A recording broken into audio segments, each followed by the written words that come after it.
স্বাভাবিকভাবে এখান থেকে আমরা একদম যোগের প্রসেসটা শুরু করব। তো 3 আর 0 যোগ করলে কত হয়?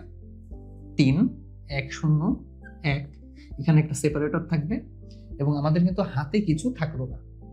তো স্বাভাবিকভাবে হয় কি যে যদি এখানে অঙ্কের সংখ্যা যোগ করে হাতে কিছু থাকে, সেটা কিন্তু আমরা এখানে যোগ করি, এবং এই ব্যাপারটার জন্যই কিন্তু আমরা মূলত এই সেপারেটরটা ব্যবহার করি।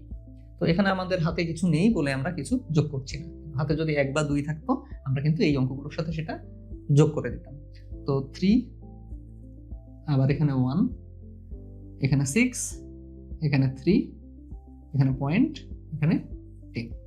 এবং এখানেও আমাদের ওই সদৃশের মতো করে কয়টা আবৃত্ত? 2টা আবৃত্ত, এখানে 2টা আবৃত্ত দিয়ে দিতে হবে। তাহলে আমাদের অবশেষে ফলাফল যেটা আসলো সেটা হলো 10.3613 পৌনঃপুনিক।